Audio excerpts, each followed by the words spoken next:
name's Karen O'Connor. Today I want to talk to you about the 7 things I wish I'd known when I started a podcast.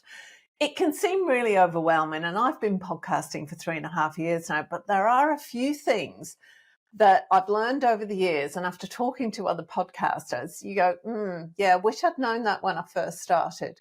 The first one is about good audio. Now, let me put this out there now. You do not need to go out and spend a lot of money on really expensive equipment to get good audio. You do need to spend some money. It's not going to work for you to use, say, your laptop microphone. You need to have AirPods at the very least, or, the plug-in headphones, or you can have the usual podcasting mic that you see. The Rode mic is a really good one, and the Yeti Blue mic, that's a really good one as well. I'll put the details in the notes below. I have this mic. I have one of these mics, which is a speaker's mic for people who are doing public speaking, just because I personally, don't like to see the microphone in front of me. I wave my hands about a lot for a start, and I tend to knock the microphone when I'm talking. So this works really well for me.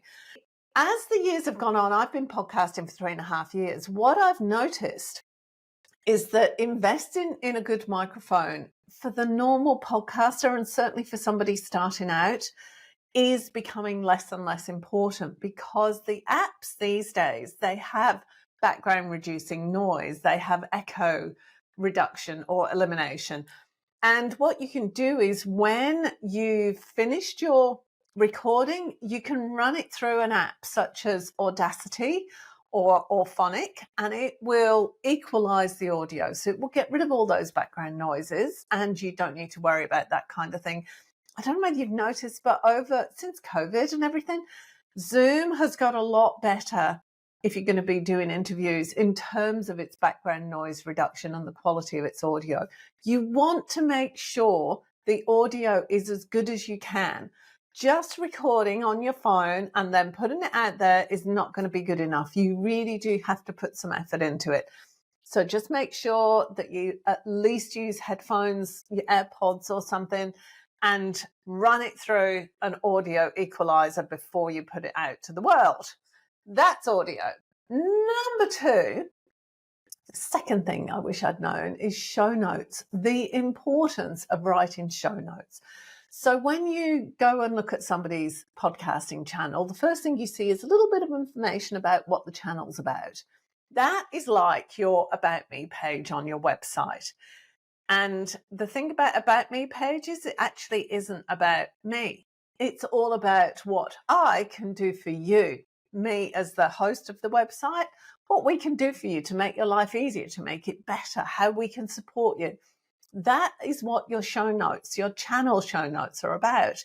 It tells people what they can expect from you and what value you're going to add to their life. And in these days, that's really important, is letting people understand that this is something that they need to listen to, and here are the reasons why.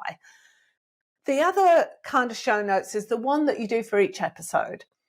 And these can come in different formats, but from my experience, the best thing is to do a little bit of summary, introduce your guest and the topic that they're talking about, and then you put down timestamps with, we spoke about this here. This is where we talk about, say you're doing something on building relationships with your kids, and it might be at 3 minutes, 20 seconds. We talk about how to deal with the kids when they leave home. At 4 minutes 56, we talk about how to create a relationship when your child brings a new girlfriend or boyfriend home. All of those kinds of things, so that people can go through and go, oh, this looks really interesting. Yep. And they might jump to that timestamp, but they will probably listen right the way through because they're interested, or even jump to that timestamp and then go back to the beginning. So writing good show notes, both for your channel and for each episode, is really, really important. Let's go on to editing. Here's the thing I wish I'd known years ago. When I started, obviously, like everybody, I wanted to save as much money as possible and do this as cheaply as possible. Things have come a long way since I started podcasting, and we have the most incredible apps now to help you edit and produce your podcasts. So You can record on your computer or on Zoom, say, if you're doing an interview. And there is a website called Descript. And you can go into Descript, upload your file, your audio or video, and Descript will give you a transcript of it that you can edit from. And then when you're exporting it, you can equalize the audio for you and it comes out as a great end product.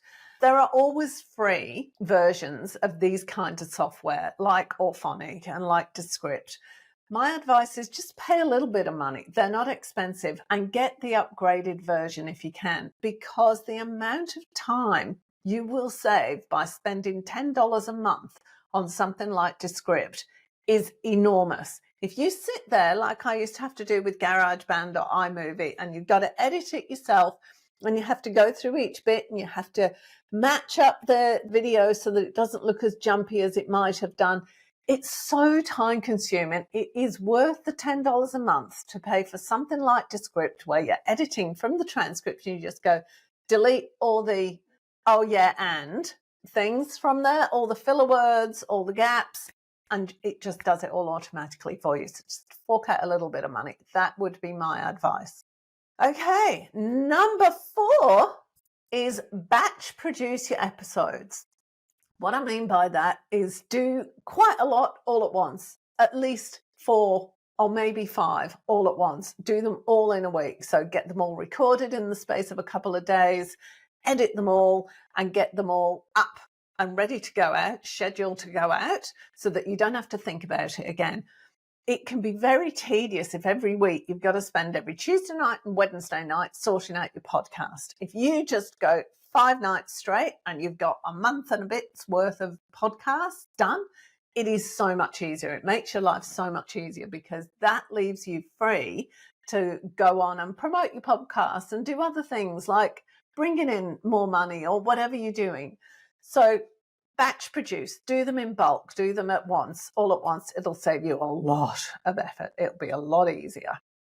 Number 5 is create a really interesting intro to your podcast. Now, there's a few things here. First one is music.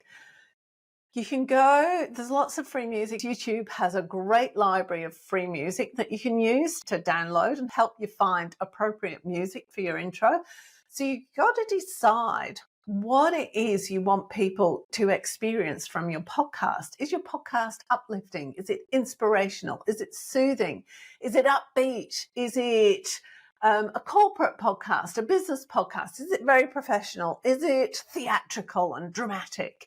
Because all of these things you can put into the search engines on the music platforms to find music that fits with those things. What emotion do you want it to evoke? What style of music do you want? Do you want blues, country? Do you want jazz? Do you want rap, hip hop? What do you want?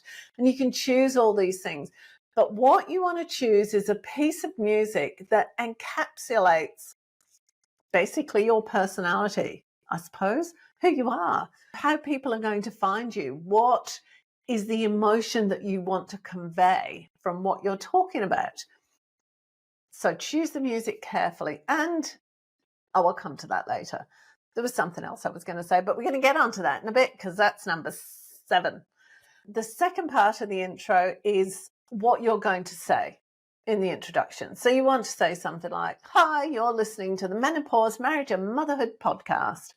And then you want to say to people what they're going to get out of it, what value it's going to add to their lives, what they can expect, who they can expect to hear from possibly. So just do a little introduction. You can do an introduction on every episode that you put out, or you can do one that you put in front of all your episodes. But what you want is for regular listeners to hear the music, hear your voice, and go, oh, okay, it's that podcast again. For example, if you heard the Friends TV series theme tune, you immediately associate it with the Friends TV series. You want people to do that with your podcast, and that's the importance of choosing the right piece of music and choosing that short little audio that's going to just bring them in and say hello and make them feel good and familiar.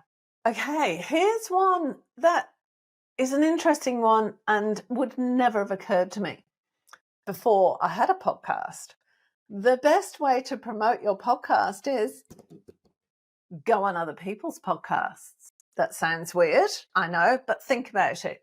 You're in a genre. Say that your podcast is all about health and fitness for women who are pregnant, right? You might look on other podcasts who are in that same genre as competitors.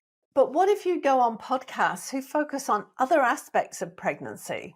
You can go on there and you've already got an audience that would want to listen to your podcast. So you can expand your audience massively just by going on to other people's podcasts who are in the same arena as you, even your direct competitors.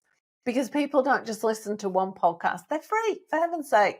People go and listen to lots of podcasts. If they're interested in a topic, people tend to like lots of different views about the same thing. So the best way to promote your podcast, I mean, of course, go on social media and, tell as many people about it as you can, but get on other people's podcasts.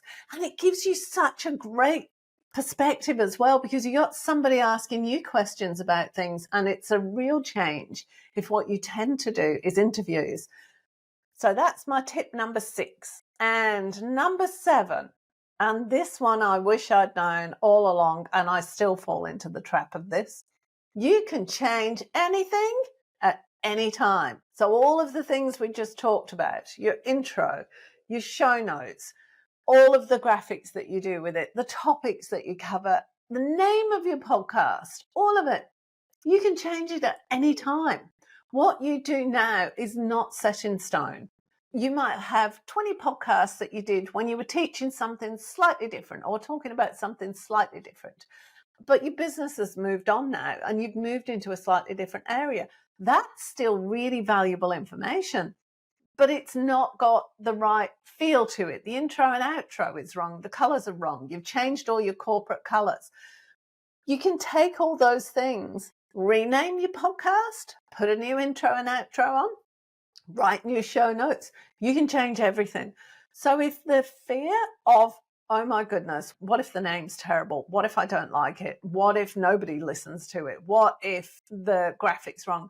You can change all of that at any time. And that, to be honest, is the number one thing I wish I'd known before I started. And that's something that I think is really important, because it's not about getting it wrong. It's not about having to get it perfect. All those things are just reasons to stop us from moving forwards. This is just about your growth. It's about our growth. My podcast has changed massively over the 3.5 years. And I reckon I've changed graphics at least 5 times over that. I've changed names several times, but it's grown with me. We don't stay the same. We don't wear the same clothes. We don't have the same hairstyle. Let the podcast grow with you. Just get it as a representation of who you are now and what you want to present now, and then allow it to change and grow with you. Thanks so much for listening, and don't forget to click on subscribe, and please go and check out the Speak Up Podcasting website and download the freebie e-handbook, is that what you call it, that tells you how you can start your podcast today for free. I'll talk to you next time.